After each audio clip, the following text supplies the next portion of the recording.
We're on our way to a very local farmer to me where his cows live on marshland, and because of that it's really, really soft. So these cows probably have incredibly overgrown feet because there's practically no wear. You're watching the Hoof GP. And I won't let it rush when I see you dance, and the moment comes when I fall and time goes slow. I fall into you. So like I said in the intro, we are on our way to, he's not a neighbour, but somebody who lives very close to me, and he lives down in the marshland. We call them the karses here, which basically means it gets flooded periodically. And because of that, the land stays really, really soft, and the cow's feet practically have no wear whatsoever, so you get an awful lot of very, very overgrown feet.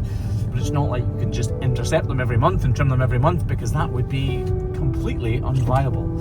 I'm hoping there's not too much wrong with the feet other than the overgrowth though. So clearly the cow at the back of this pen is suffering from massively overgrown feet. So much so that they almost look like pieces of wood. These are colossally overgrown, and actually some of the longest feet I've seen this year. This is an Aberdeen Angus, and she is around 15 years old, and I've trimmed her for the past few years. And every time we return, her feet look just like this. This is not a problem that we can cure through trimming alone. In fact, it's not a problem we can cure at all. Her feet will always grow like this. All we can do is make her much more comfortable by distributing her weight much more evenly. Well, that first one had some of the juke. I'm going to start by trimming her back right foot, but first I want to clear away some of the muck, manure and little stones from the cavities on the bottom of her feet. Those stones can be flicked up by the grinder, and they seriously hurt when they hit you. This is overgrown, but clearly not to the extent of her back left foot. We can clearly see the stretched lamina, especially on this outer claw. The yellow part within the hoof wall itself, you can see long stretched lines, and they shouldn't look like that. That should be a very tight and small attachment. As it is, you can clearly see the lamina are inflamed and contorted. And that is exactly what is leading to such huge overgrowth.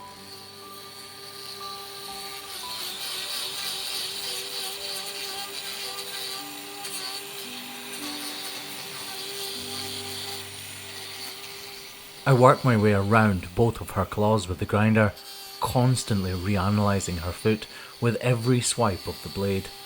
These feet are not normal. Within the hoof capsule, things have completely changed, so I'm not working to my usual constraints. Once I've finished with the grinder, I take out my knife and do whatever else I can to make sure that this cow is as comfortable as we can possibly make her. The black we can see on the sole of her feet is just pigmentation. It's not good nor bad, it's completely indifferent. The only difference actually being the colour of the hoof horn.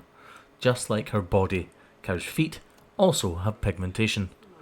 Right, we are just about finished on this back right foot, and it's almost time to tackle that colossally overgrown back left one.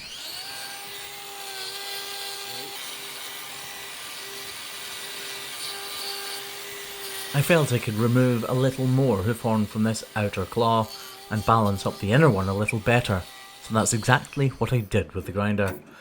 Right, onto her back left foot. With feet like this, all rules pretty much go out of the window. You never get taught how to trim a cow's foot like this. We focus on routine trimming and problem solving for small issues. So when it comes to feet like this, you're pretty much making it up as you go. Personally, I remove the bulk of the hoof horn as quickly as I can and aim to get the foot back to roughly the right constraints. The only trouble is, when you're working with a foot as deformed as this, you're not really sure what's happening inside the hoof capsule. So slowly is the order of the day. A little bit from here, a little bit from there, get it a little bit closer and reanalyze. I cannot possibly tell you how many parts of the foot I'm looking at right now, trying to gauge, trying to get a feel for, and trying to understand.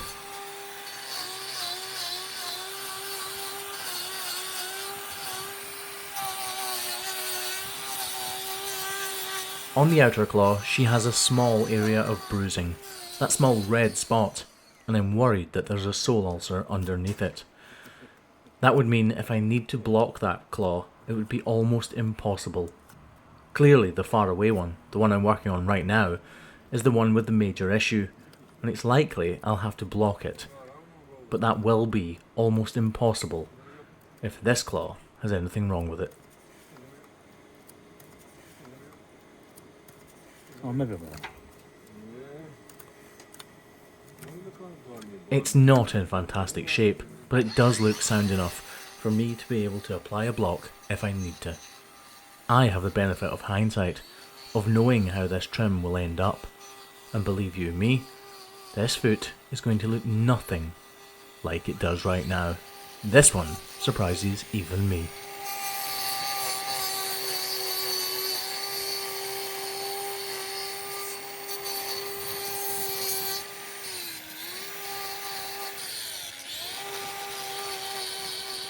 The depth of the hoof horn on the cow's sole should be around 5mm, so I know that I'm now incredibly close to her delicate corium.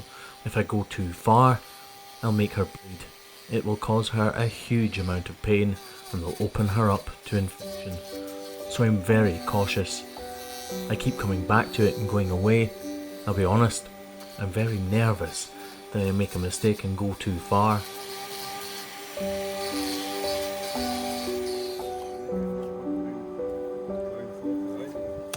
Because this has been a very long-term problem, the hoof has been forced to regrow and regrow. This is exactly where her issues have lain before, so there's a huge amount of healed hoof horn, and I'm beginning to have an inkling. I don't think this hoof is as it seems. Usually, we would have drawn by now, and I don't mean that in a good way obviously, but I'm beginning to think there's nothing inside this hoof capsule.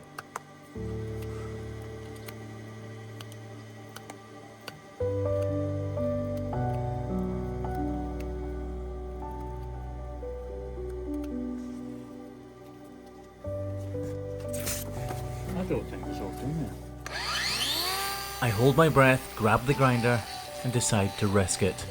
I don't think there is anything inside the tip of this cow's foot, but I am praying that I'm not wrong.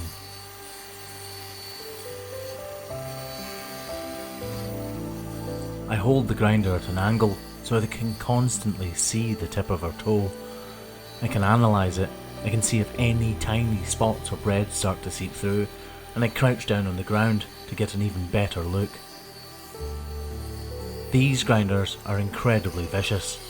One false move and I will take it too far. Looking from the front here, we can now see that actually the tip of the bone inside the hoof capsule has completely gone. This cow must have had toe necrosis the last time we treated her, and it has almost completely healed over. So, in the long term, this has been a result.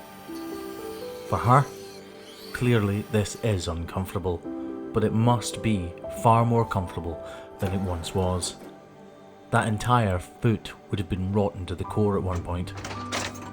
So for me, it's a real achievement that we've managed to heal over the hoof horn, and that it's not now an open and sore mess.